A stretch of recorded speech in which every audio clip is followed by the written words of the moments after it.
வணக்கம்.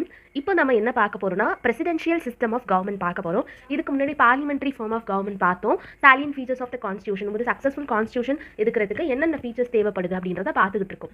இப்போ அதில் பிரசிடென்ஷியல் சிஸ்டம் ஆஃப் கவர்ன்மென்ட் வந்துட்டு பார்லிமென்டரி சிஸ்டம் பார்த்ததுக்காக பார்க்குறோம். ஓகே, பிரசிடென்ஷியல் சிஸ்டம் அப்படின்றது இதுவும் ஒரு மக்களாட்சியினால் உருவாக்கப்படுற ஒரு கவர்ன்மெண்ட் தான். இதில் என்னன்னா நிர்வாகம் வந்து சட்டமன்றத்துக்கு டிபெண்டண்ட்டாக இருக்காது. நிர்வாகம் வந்து தனித்து இயங்கக்கூடிய இது கொடுத்துருக்காங்க பிரசிடென்ஷியல் சிஸ்டமில். பிரசிடென்ஷியல் சிஸ்டம் எடுத்துக்கிட்டோம்னா ஹெட் ஆஃப் த ஸ்டேட்டும் ஹெட் ஆஃப் த கவர்மெண்ட்டும் பிரசிடென்ட் தான். ஓகே, ஆனால் வந்து நம்மளோட பார்லிமெண்ட்ரி ஃபார்ம் ஆஃப் சிஸ்டம் எடுத்துக்கிட்டோம்னா ஹெட் ஆஃப் த ஸ்டேட் வந்துட்டு president, head of the government வந்துட்டு பிரைம் மினிஸ்டர். ஓகே, இதுக்கு எக்ஸாம்பிள் வந்து யூஎஸ்ஏ. இப்போ செப்பரேஷன் ஆஃப் பவர்ஸ் பார்க்க போகிறோம்.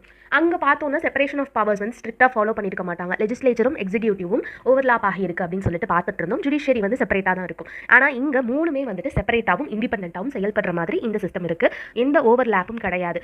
அங்கே நிர்வாகம் வந்து சட்டமன்றத்தில் இருக்கிற மெம்பர்ஸ் தான் வந்து நிர்வாகத்தில் இருப்பாங்க. ஓகே, ஆனால் இங்கே அப்படி கிடையாது. இங்கே வந்து எல்லாமே வந்து செப்பரேட்டடாக இருக்குது. ஓகே, எக்ஸிக்யூட்டிவ் வந்து லெஜிஸ்லேச்சரை டிபெண்ட் பண்ணி இருக்கணும் அப்படின்ற அவசியம் இந்த இடத்துல கிடையாது. பார்லிமெண்ட்ரி சிஸ்டம் கம்பேர் பண்ணும்போது செப்பரேஷன் ஆஃப் பவர்ஸ் இங்கே வந்து ஸ்ட்ரிக்டாகவே பிடிக்கிறாங்க அப்படின்னு சொல்லலாம். அடுத்து சிங்கிள் எக்ஸிக்யூட்டிவ்னு சொல்லும்போது பிரசிடென்ட் தான் வந்து எக்ஸிக்யூட்டிவ் அத்தாரிட்டி. இவர் மட்டும் தான் head of the state, head of the government, head of the executive அப்படின்னு சிங்கிள் எக்ஸிக்யூட்டிவ் இவர் தான். நிர்வாகத்தோட தலைவர் இவர் மட்டும் தான். ஓகே, ஆனால் நம்ம அங்கே பார்க்கும்போது ஹெட் ஆஃப் த ஸ்டேட்டும் ஹெட் ஆஃப் த எக்ஸிக்யூட்டிவ் வந்து president, head of the government வந்து பிரைம் மினிஸ்டர். ஓகே, அடுத்து ஃபிக்ஸ்டு டெனர். பிரசிடென்ட்டுக்கு வந்து ஒரு ஃபிக்ஸ்டு டேர்ம் இருக்கும். 5 years ஒன்ஸ் எலெக்ட் பண்ணணும் அப்படின்னு சொல்லிட்டு லெஜிஸ்லேச்சர் வந்து அவங்கள ரிமூவ் பண்ண முடியாது. நான் கான்ஃபிடன்ஸ் மோஷன் மூலியமாக அவங்கள ரிமூவ் பண்ண முடியாது.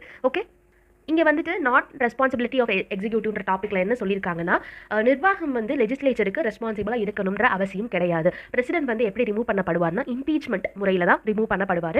நான் கான்ஃபிடன்ஸ் மோஷன் மூலியமாக ரிமூவ் பண்ண முடியாது. ஒரு பாப்புலரான எலெக்ஷன் நடக்கும். பிரசிடென்ட்டுக்கு வந்து டேரக்டாவோ இன்டெரக்டாவோ பீப்புள் வந்து எலெக்ட் பண்ணி தான் பிரசிடென்ட்டை வந்து செலக்ட் பண்ணுவாங்க. ஸோ இங்கே வந்து டெமோக்ராட்டிக் லெஜிஸ்டிமேசி வந்து ஸ்ட்ரென்தன் ஆகுதுன்னு சொல்கிறாங்க. மக்கள் ஆட்சி வந்து இன்னும் ஸ்ட்ரென்தன் ஆகுது அப்படின்றது இந்த இடத்துல சொல்கிறாங்க. இங்கே செக்ஸ் அண்ட் பேலன்சஸ் உண்டு. பவர்ஸ் வந்து செப்பரேட்டடாக இருந்தாலும் ஒவ்வொரு ஆர்கனுக்கும் செக்ஸ் அண்ட் பேலன்சஸ் உண்டு. லெஜிஸ்லேச்சர் வந்து பட்ஜெட்டை கண்ட்ரோல் பண்ணும், எக்ஸிக்யூட்டிவ் வந்து பில்ஸை வந்து இது பண்ணும். அடுத்து ஜுடிஷியரி ரிவ்யூஸ் வந்துட்டு கான்ஸ்டியூஷன் வைஸ் வந்து இவங்க பவர்ஸ் எல்லாம் வந்து கரெக்டாக இருக்கா அப்படின்றது செக் பண்ணிக்கிட்டே இருப்பாங்க. இதோட அட்வான்டேஜஸ் என்னன்னா பொலிட்டிக்கல் ஸ்டெபிலிட்டி இருக்கும். ஃபிக்ஸ்டு டென்யூர்னால பொலிட்டிக்கல் ஸ்டெபிலிட்டின்றது ஒன்று இருக்கும். ஸ்ட்ராங் அண்ட் டிசிசிவ் லீடர்ஷிப் இருக்கும். அதுக்கப்புறம் செப்பரேஷன் ஆஃப் அத்தாரிட்டின்றது ஒன்று இருக்கும்.